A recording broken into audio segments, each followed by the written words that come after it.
నేను చేసిన తప్పు మీలో ఎవ్వరు చేయొద్దని వీడియో అయితే చేస్తున్నాను. మా చుట్టుపక్కల ఎలాంటి కాస్మెటిక్ షాప్స్ అయితే లేదు. మాకు నియర్ బై ఉన్న చార్మినార్ దగ్గరికి వెళ్ళి చీప్ క్వాలిటీ లైనర్ అయితే తీసుకున్నాను. అది నా కంటికి పెట్టుకోవడం వల్ల కంట్లోకి వెళ్ళి ఇన్ఫెక్షన్ అయ్యి దాదాపు 1 month నుంచి నేను సఫర్ అవుతున్నాను. లాస్ట్ టైం హాస్పిటల్కి వెళ్తే డ్రాప్స్ అయితే ఇచ్చినారు. అది పోసుకోవడం వల్ల నాకు ఇప్పుడు క్యూర్ అయింది. ఇంకో కొంచెం ఉంది, ఒక 2 days వేసుకుంటే అది కూడా క్యూర్ అయిపోతుంది. ఇట్లా ఇన్ఫెక్షన్ అయిందని ఒక వీడియో చేస్తే చాలా మంది పాజిటివ్గా రెస్పాండ్ అయ్యి హాస్పిటల్కి వెళ్ళండి, డ్రాప్స్ వేసుకోండి అని మంచిగా రెస్పాండ్ అయినారు. ఒక బ్రదర్ అయితే మెసేజ్ పెట్టినాడు, అంటే గవర్నమెంట్ హాస్పిటల్లో చూపించుకోవచ్చు కదా, ఎందుకు నమ్మట్లేరు, ఎందుకు చూపించుకుంటలేరు అని మెసేజ్ అయితే పెట్టినాడు. నేను చూపించుకుందే గవర్నమెంట్ హాస్పిటల్లోనే. నమ్మకం లేకపోతే నాకు ఇప్పుడు తగ్గేదా చెప్పండి? అంతెందుకు, నాకు 2 డెలివరీస్ కూడా గవర్నమెంట్ హాస్పిటల్లోనే అయినాయి.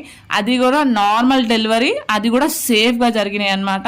సో నమ్మకం ఉంది కాబట్టే కదండి మేమైతే గవర్నమెంట్ హాస్పిటల్లో చూపించుకున్నాము. మనలాంటి మిడిల్